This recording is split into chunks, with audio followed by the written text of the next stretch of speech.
कभी सोचा है कि जब कोई तोहफा देता है लेकिन सामने वाला उसे लेने से ही मना कर दे तो क्या होता है? एक बहुत पुरानी कहानी में इसका एक बड़ा गहरा जवाब छिपा है। तो चलिए इस कहानी में थोड़ा और गहरा उतरते हैं।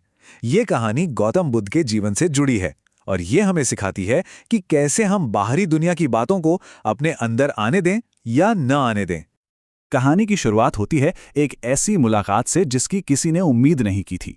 ये मुलाकात बुद्ध के शांत स्वभाव की एक परीक्षा की तरह थी और हम सब के लिए एक बहुत जरूरी सबक भी। जरा सोचिए, बुद्ध एक गांव से गुजर रहे हैं, लेकिन वहां उनका स्वागत फूलों से नहीं बल्कि गुस्से और तानों से होता है। गांव के कुछ लोग उन्हें घेर लेते हैं और उनका मजाक उड़ाना शुरू कर देते हैं। और ये कोई हल्का फुल्का मजाक नहीं था। वो लोग लगातार बुद्ध पर अपशब्दों की बौछार कर रहे थे, उनका अपमान कर रहे थे। शायद ये देखना चाहते थे कि बुद्ध इस पर कैसी प्रतिक्रिया देते हैं। यहीं पर कहानी एक बहुत दिलचस्प मोड़ लेती है। किसी आम इंसान की तरह गुस्सा करने या अपना बचाव करने के बजाय बुद्ध ने कुछ बिल्कुल अलग किया। वो बस चुपचाप एकदम शांति से खड़े रहे और उन लोगों को अपना सारा गुस्सा निकाल लेने दिया। और जब उन लोगों का गुस्सा शांत हुआ तो बुद्ध ने बड़ी ही सरलता से एक ऐसा सवाल पूछा जिसने उन्हें और भी ज्यादा हैरान कर दिया। तो अब देखते हैं कि बुद्ध की इस हैरान कर देने वाली प्रतिक्रिया से हमें क्या जरूरी सीख मिलती है। गांव वाले तो एकदम चकित रह गए। उन्हें यकीन ही नहीं हो रहा था कि कोई इंसान इतने अपमान के बाद भी इतना शांत कैसे रह सकता है। उनका सवाल वही था जो शायद हम सबके मन में आता।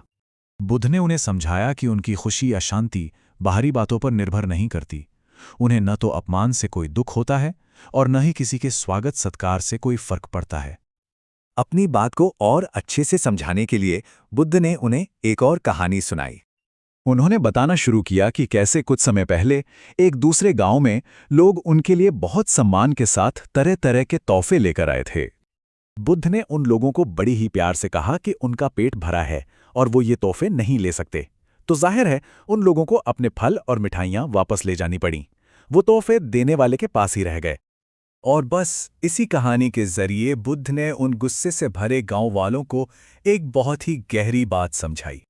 बुद्ध ने समझाया, देखो, जैसे मैंने उन फलों को स्वीकार करने से मना कर दिया, ठीक उसी तरह मैं तुम्हारे दिए हुए इन अपशब्दों को भी स्वीकार करने से इनकार करता हूं। और जब कोई तोहफा स्वीकार ही ना किया जाए तो वो किसके पास जाता है? वो हमेशा देने वाले के पास ही लौट जाता है। तो चलिए इस कमाल की कहानी से आज के जीवन के लिए क्या सीखा जा सकता है, उस पर बात करते हैं। इस कहानी का जो सार है वो ये है कि हमारे अंदर की शांति, हमारा सुकून पूरी तरह से हमारे अपने नियंत्रण में है। बाहर लोग क्या कहते हैं या क्या करते हैं, ये हमें तब तक प्रभावित नहीं कर सकता जब तक हम खुद उसे स्वीकार न कर लें। तो इस कहानी से जो खास बातें हम सीख सकते हैं वो ये हैं कि अपनी कीमत दूसरों की राय पर तय ना करें। ये चुनाव हमेशा हमारे हाथ में है कि हम किसी की नकारात्मकता को स्वीकार करें या ना करें। और सबसे जरूरी, अपनी मानसिक शांति को हमेशा पहली प्राथमिकता दें। असल में आंतरिक शांति का मतलब ही यही है।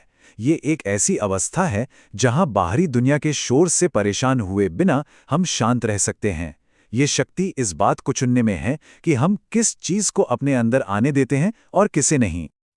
और आखिर में ये एक सवाल हम सबके लिए, अपनी रोजमर्रा की जिंदगी में हम दूसरों से आलोचना, गुस्से या निराशा के कितने ही उपहार अनजाने में स्वीकार कर लेते हैं।